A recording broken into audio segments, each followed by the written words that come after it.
internet of value at Ripple, we're thinking much bigger than just cross-border payments. It's kind of like Amazon with rare books in the early days, just this market happens to be a $10 trillion market. We are at a historic turning point. Said in the past that you are doing for money what email did for communication. Moving the whole revolution forward. Take on it. There's trillions of dollars parked around the world. XRP. Is there a possibility that Ripple could take over Swift one day?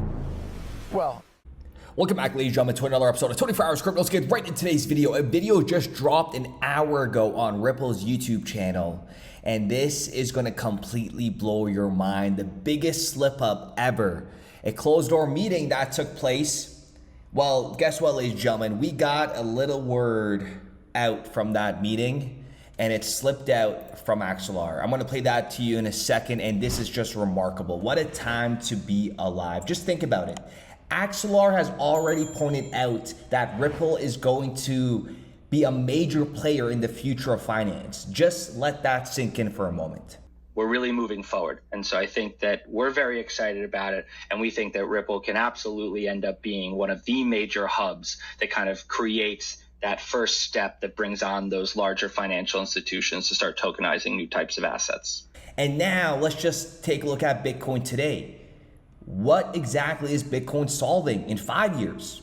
Energy efficiency? No. In fact, it's getting worse with its ever-growing carbon footprint, and we all know the push towards the carbon agenda, and Ripple is also paving the way. But look at XRP. In 5 years, XRP will be enabling the new economy, and that's me being conservative. It's solving a real-world problem, and it's improving cross-border payments and pushing for mass adoption with scalability and energy efficiency. The shift is happening right now, and in the near future, XRP will flip Bitcoin. And the information we're gonna go over today in today's episode is gonna be truly remarkable. Just always think about it. What is Bitcoin being used for? What is the real purpose beyond store of value? In contrast, XRP actually has a crystal clear purpose. It's utility for a more efficient financial system. Sit back, relax as we get into monumental information about XRP world domination. But first, take a listen to this. Coinbase just restricted someone for 28 days almost a month. Okay, listen to this. So they have restricted them sending crypto out of their account, and they have limited their ability to send crypto until October 28th. Please try after this again. This is remarkable, and this is why I tell you, make sure you have your wallets. The bull market hasn't even started yet. And we have another individual where their cryptos are being restricted to be sent. We are reviewing your account. This process can take up to 3 days. We will notify you via email when the check is complete, and it will never take 3 days. It's always longer. And when the retail push comes, these exchanges are going to be overwhelmed. So get ready before the retail gets in here and before these platforms get bombarded. I'm telling you, I've been in circumstances within the financial sector where our, systems go down due to overwhelming, like CV-19 was the best. That was a disaster. Okay, I'm not even going to go into detail, but things are going to get wild. And take advantage of the $130 off for 2 Decent wallet. This is what I use. Link is in the description down below. Make sure you have this little logo at the bottom right so you know the discount is being applied. Link is in the description down below. $130 off for 2. This is an absolute steal. But take a listen to what was just said here by enhancing interoperability with XLR Bridge.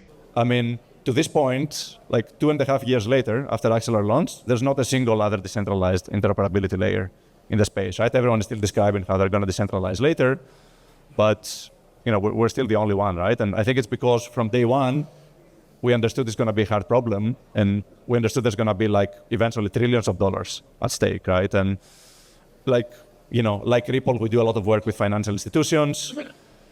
And as we talk to those folks, they're like, yeah, but can we trust your technology, right? Because there's all these hacks, and if we want to put trillions of dollars on this technology, right? Because there's all these hacks, and if we want to put trillions of dollars on this technology, we can't take any risks, right? So it's hindering adoptions, even for us that have done things the right way. it's very hard sometimes to convince serious players that, this technology is secure just because of all these problems. So a lot of work to be done still. He pretty much just said what we have been saying forever. Can we trust to bring the trillions? Okay, they are all sidelined with so much money that's about to flood into this ecosystem, and it's all about a trusted platform. Remember, we have been saying this since the inception of this channel. Ladies and gentlemen, go ahead and smash that like button for every single individual that has been following me since day one, because our agenda, our vision is actually coming all into reality. None of the stuff that we've actually said in the past has, it's all been facts. It's all been played out. And listen to what Brad Garlinghouse says here, and then you're gonna hear Tony McLaughlin in the middle of it. It's like a nice little montage, and he has been working at Citibank for 20 years and 2 months, emerging payments and business development. And you're gonna hear Brad Garlinghouse talk about SWIFT and settlement, and you're gonna hear Tony McLaughlin talk about SWIFT as well. And then everything makes sense. We're just gonna put the icing on the cake, the final layer. Ripple is dramatically different in that at the core, we're an enterprise software company. We're selling bank infrastructure that uses blockchain technology to dramatically improve cross-border payments. Now, SWIFT is kind of a competitor. It's slightly more complicated than that because SWIFT is really just messaging. When you send a SWIFT transfer, it's not liquidity. You're actually sending bank messages to banks that have liquidity. So to some degree, Citibank and HSBC, really the top two, JPM, those are the top three liquidity banks. And when you're sending SWIFT messages, you're sending messages to banks to release liquidity and making sure the debits and credits match. So to some degree, really boil it down, Ripple's competing with the liquidity of Citi and the messaging of SWIFT, but in one, because we're both messaging and liquidity. You have SWIFT does messaging with a large data payload in the ISO 20022 messages, but it doesn't do settlement. So the ultimate would be to bring these things together where you have messaging and settlement coming together, that who owns what machine working hand in hand with something you can transfer the large data payloads. And at the end of the day, again, as I described, SWIFT was developed 50 plus years ago. It architecturally hasn't really changed. It does remain slow, days. It does remain, relatively speaking, expensive. Do you see how monumental this is? And do you see why it's taking so long? I mean, Axelar even told you, right? It's about building that trust. We're so early into this ecosystem. Right, because there's all these hacks, and if we want to put trillions of dollars on this technology, and these institutions, these highly regulated institutions, are not going to just come into this brand new ecosystem and flood the ecosystem with trillions. All the market cap right now in crypto is pretty much all retail and has seen real world use case within financial institutions.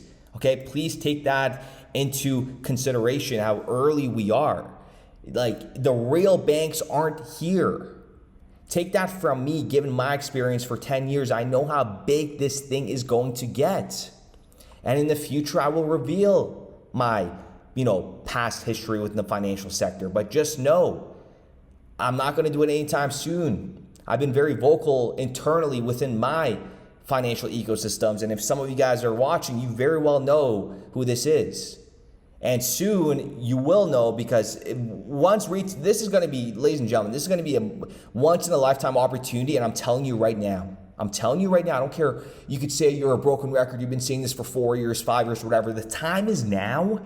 And within the coming months, and especially Q1 2025, Q2 2025, your average person is going to get priced out. They're not going to be buying, a full XRP for 60 cents. Think about it. People aren't buying a full Bitcoin ever again. You're done. Think about it from that perspective. Your average person, American, is not going to come buy one full Bitcoin for $64,000. Your average Canadian is not going to come and pay over $90,000 for one Bitcoin. Those days are gone. Gone. And you may think, I'm being aggressive right now. I'm not. I'm just pointing out the reality. I'm not yelling. I'm just this is going to get crazy. What frustrates me the most is how people are sleeping and they don't want to take action at this once in a lifetime opportunity.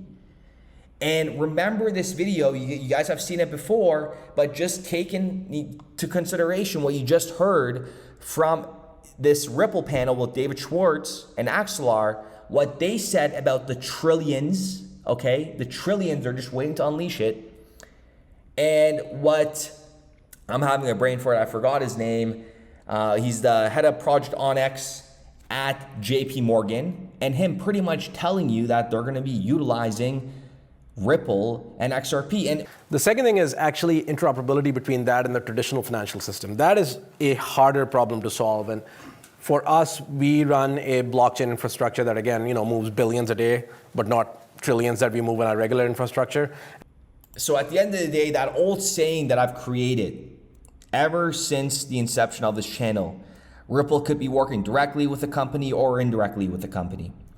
I've said that since day one, actually. I believe it was one of my second videos. I tried telling a lot of people that, and I know for a fact I got a lot of people minds to really open up and understand that, because the only reason why I had to bring this into the ecosystem about indirect partnerships and direct partnerships is given my time in private wealth. All these companies that would come on board to our investment firm, we had to do corporate resolutions where companies had direct ownership and indirect ownerships of other companies or partnerships, or the utilization of these corporations. So, there is just so much behind this that words cannot describe it. That's all I gotta say. But congratulations in advance for every single one of you guys that have been educating yourselves and understanding the value behind XRP, because in the coming weeks and in the coming months, especially 2025, wow.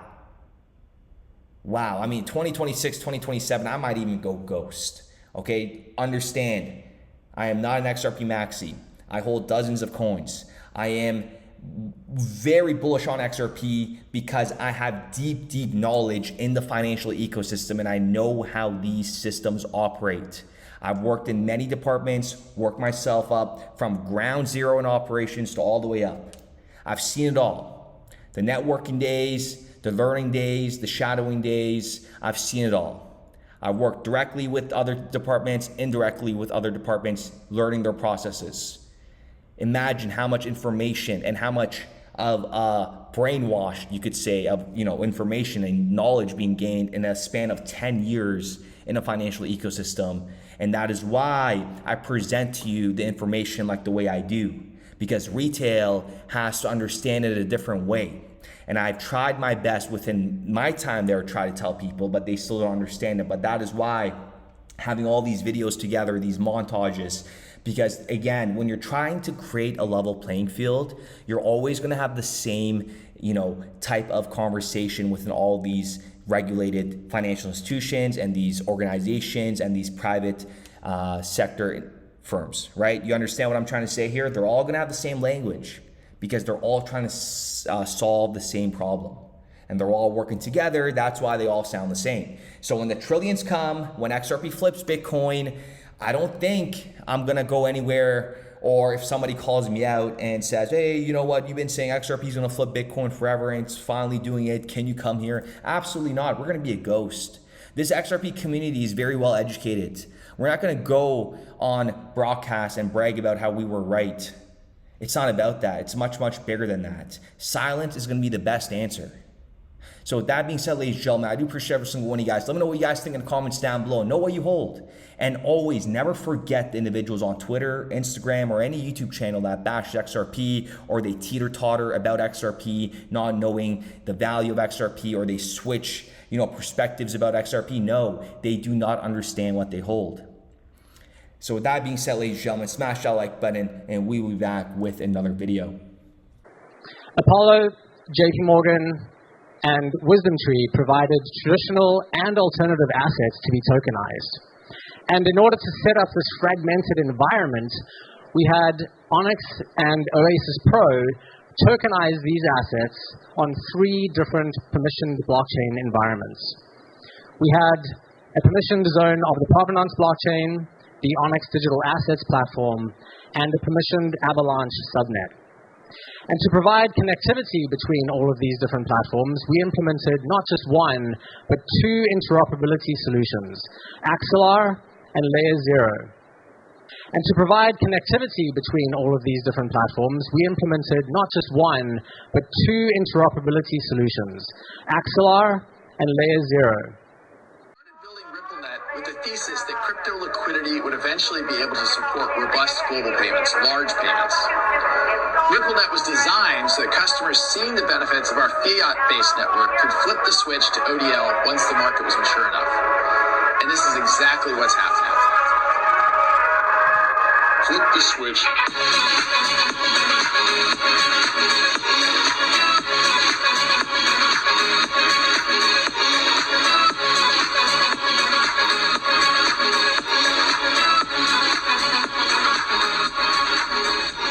I think what we're building has, it's solving a real problem. And I think all of the tokens, my advice to anybody would be, understand the utility. If there's real utility and there's real value being delivered to a real customer, there will be value in the token.